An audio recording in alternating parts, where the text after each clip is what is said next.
the silent saboteurs in your vocabulary. Most people imagine that life is destroyed by grand disasters. The job you lost, the relationship that fell apart, the big betrayal you never saw coming.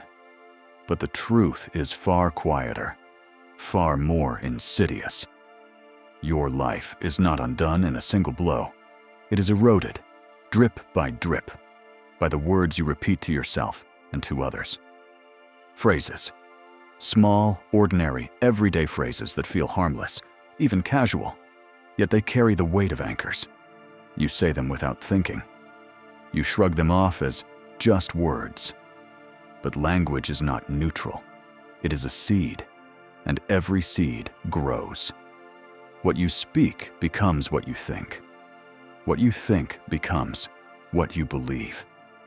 And what you believe becomes the life you end up living, for better or worse.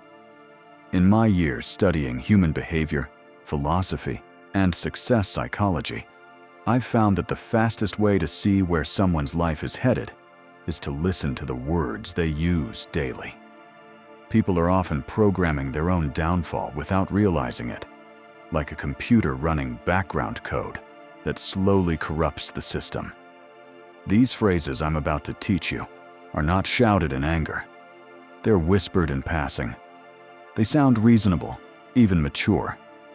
But they are traps. They subtly tell your mind, give up before you start. Settle for less. Don't expect better. You're not worthy. And when you say them often enough, your subconscious stops trying to prove you wrong. It accepts them as truth. If you want to change your life, you must start with the most basic building block of your reality, your language. Because your words are not simply communication. They are commands to your brain, instructions to your future. Over the next 15 phrases, I'm going to break down. 1. Why each one is dangerous. 2. The psychology behind why we say it. 3. How to replace it with language that empowers rather than destroys. By the end, you'll not only recognize the words that quietly sabotage your progress, you will have the tools to rewire your speech, shift your beliefs, and quite literally reshape your reality. So, listen carefully. Your future is listening to every word you speak. Comment below. What part of today's affirmation, what you think you become, resonated with you most deeply? Why do you think it struck a chord? Your insight might be exactly what someone else needs to hear today. And if you're serious about changing the way you think and showing up as your highest self every single day, make sure to subscribe and turn on notifications so you never miss your daily mental reset. Chapter 1. That's just the way I am. This is one of the most poisonous sentences a person can speak, not because it's always false, but because of what it locks in. At first glance, that's just the way I am sounds like confidence. It sounds like someone who knows themselves, someone comfortable in their skin. And yes, self-acceptance is a beautiful thing. But in most cases, this phrase is not born from self-love. It's born from resignation. It's the shield we raise when we're confronted with our flaws, our weaknesses, or our unhealthy patterns. Someone says, "You're always late." You reply, "That's just the way I am." A friend says, "You get defensive when people give you feedback." You shrug, "That's just the way I am." A partner points out, "You never want to try anything new." You smile, "That's just the way I am."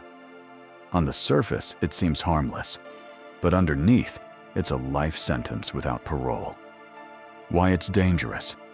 When you say, "That's just the way I am," you are sealing a door shut, a door that leads to growth. You're telling your brain, no need to improve, no point in changing. The work is too hard, and I'm not willing to do it. In psychology, this is called a fixed mindset. It's the belief that who you are is set in stone. Your intelligence, your personality, your habits, all permanent, immovable. The truth? Humans are astonishingly adaptable. Your brain rewires itself constantly through neuroplasticity, meaning that your ways are not who you are, they're simply who you've practiced being. But here's the trap. If you repeat, "That's just the way I am," often enough, your brain starts protecting that identity, even when it's hurting you. It will avoid situations that challenge you. It will sabotage opportunities for change. And before you know it, you've spent decades being the same person, not because you can't grow, but because you refuse to try. The psychology behind saying it. People use this phrase to avoid discomfort. Change feels risky. Growth feels vulnerable. When someone challenges our behavior, it threatens our sense of stability. So instead of admitting, "You're right, I could work on that," we build a wall and call it authenticity. Ironically, it's not authenticity at all. It's fear dressed up as self-acceptance. How to replace it? Instead of saying, "That's just the way I am," say, "This is how I've been, but I'm working on it. I've had this habit for a long time, but I can change it. That's where I am right now, not where I have to stay." This tiny shift is powerful. It doesn't reject who you are now. It honors it. But it also leaves the door open for evolution. It tells your brain, "We're safe to change." And when your brain believes that, it begins to rewire itself toward growth rather than defending your limitations. A real-life parallel. Think of a tree. If a branch is growing crooked, no gardener would say, "That's just the way it is," and leave it be. They would gently guide it, stake it, and give it time to grow straighter. Humans are no different. Your personality is not a prison, it's a garden. Key takeaway: the moment you stop hiding behind, "That's just the way I am," is the moment you reclaim your power to change. And with it, your future. Chapter 4. The power of saying no. Respecting yourself is not only about what you accept, it's also about what you reject.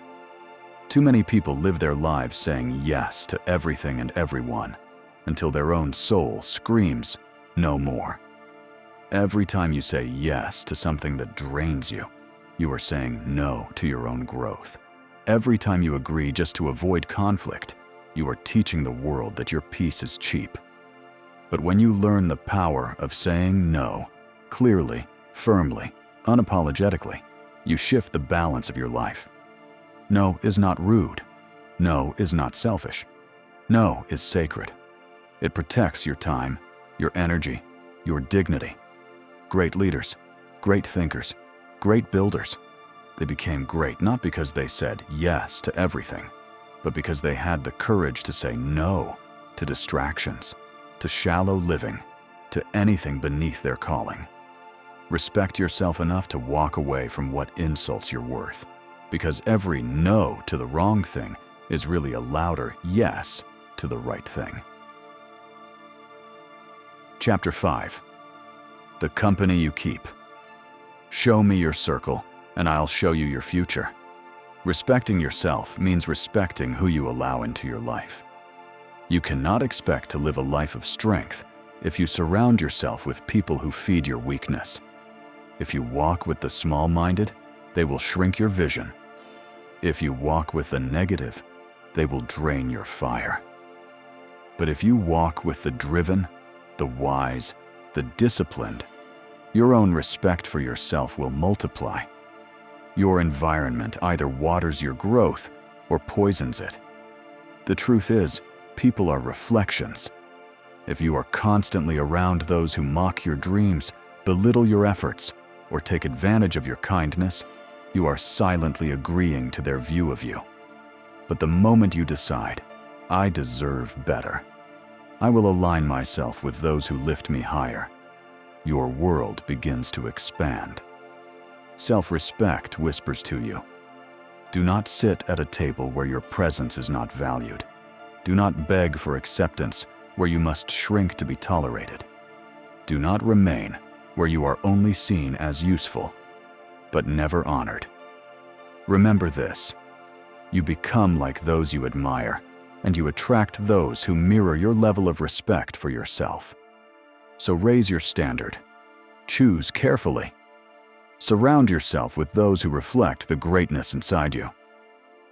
Chapter 6. Discipline. The highest form of respect. Self-respect is not just a feeling, it's a practice. And the highest form of self-respect is discipline. Think about it. When you wake up early, keep your commitments. Feed your body with strength. Sharpen your mind with wisdom. You are telling yourself, I deserve the best from me. Discipline is self-love in action. It is refusing to betray your own future for temporary comfort. It is standing guard at the door of your life and saying, I am too valuable to waste my days on laziness, excuses, or weakness. Respect without discipline is empty talk.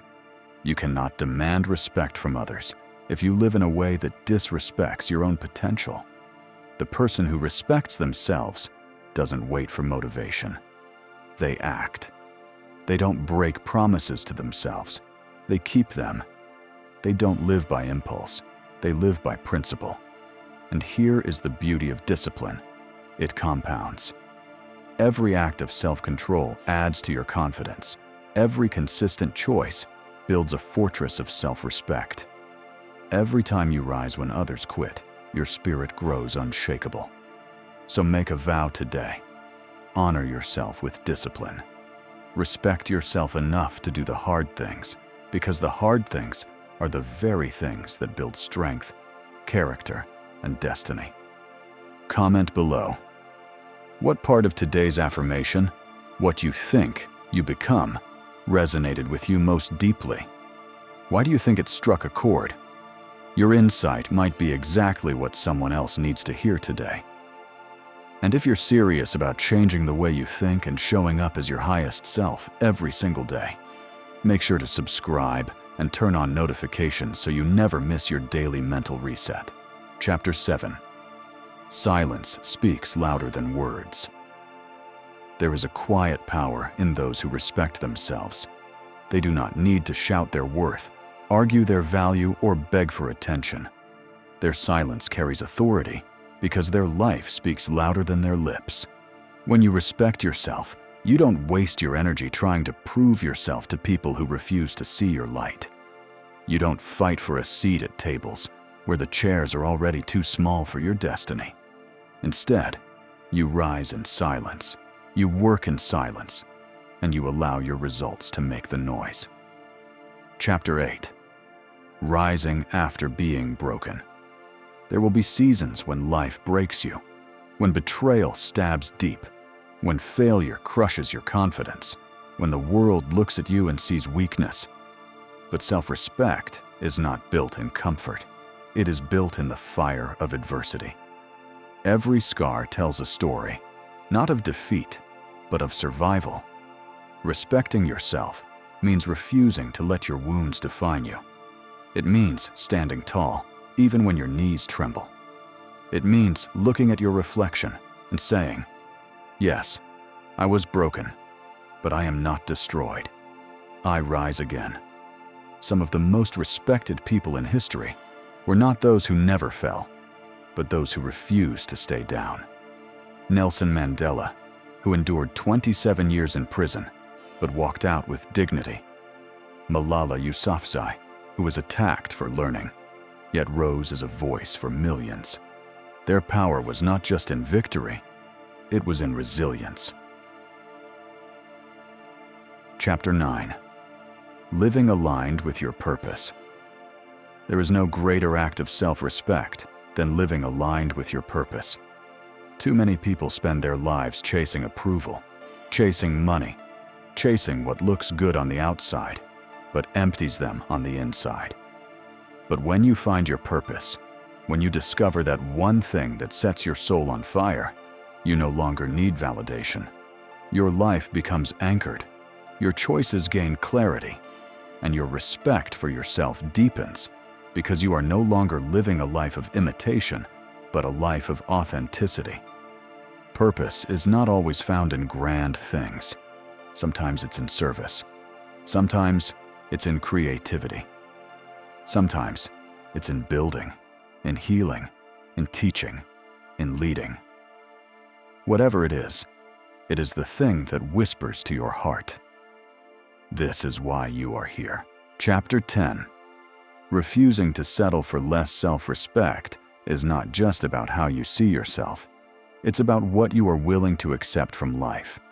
Too many people live beneath their potential because they have convinced themselves, this is all I deserve. But hear me clearly. You deserve more. You deserve more than toxic love. You deserve more than fake friends. You deserve more than a job that drains your soul. You deserve more than mediocrity. Settling is the language of self-disrespect. It tells your heart, I am not worthy of better, so I will stay here. But when you raise your standards, when you decide that your life will not be defined by scraps, by bare minimums, by survival, you begin to walk into abundance. Greatness is not reserved for a select few. It is reserved for those who refuse to accept less than they were created for. Do not beg for a seat where you are not celebrated. Do not cling to relationships that poison your peace. Do not live in a cage when you were born to fly. Respect yourself enough to say, if it does not honor me, if it does not grow me, if it does not align with who I am becoming, I will not settle for it. Chapter 11. The courage to stand alone. There will be moments when self-respect requires you to stand alone, when your choices, your values, your standards separate you from the crowd. And it will hurt. It will test you. It will make you question yourself. But understand this. Loneliness with dignity is better than company without respect. History is filled with men and women who stood alone and changed the world. Martin Luther King Jr. stood against systems of injustice. Rosa Parks stood by refusing to give up her seat. Every visionary, every pioneer, every reformer, at some point, they were isolated. But their self-respect gave them the strength to endure. When you respect yourself, you no longer beg to belong. You no longer bend just to fit in. You no longer dilute your greatness just to be accepted. Yes, the crowd may laugh. Yes, the masses may doubt you. Yes, you may walk a lonely road. But in the silence of that road, you will discover a power. The power of authenticity. The power of unshakable self-belief. The power of knowing you did not betray yourself just to be liked. And when you stand firm long enough, the world that mocked you will one day respect you. Chapter 12. Becoming the standard. The ultimate stage of self-respect is becoming the standard. You no longer look to others to define your worth. You define it yourself. You no longer chase validation. You embody it. You no longer demand respect. You command it. When you reach this point, your very life becomes a lesson. People look at how you walk, how you speak, how you treat yourself, and they adjust how they treat you. Because you have become the standard. You no longer argue about your value. You demonstrate it. You no longer explain your worth. You live it. You no longer lower yourself to gain acceptance. You lift yourself and allow others to rise with you. Respect begins within, but when it grows strong enough, it radiates outward, shaping your relationships, your career, your destiny. So let this truth sink deep into your soul. Until you respect yourself, nobody else will.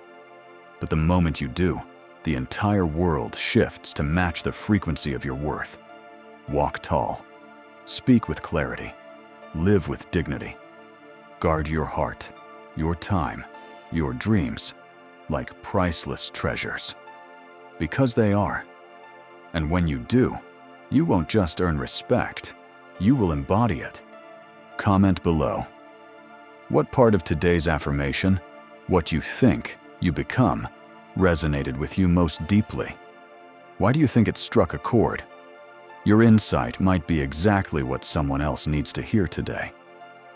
And if you're serious about changing the way you think and showing up as your highest self every single day, make sure to subscribe and turn on notifications so you never miss your daily mental reset.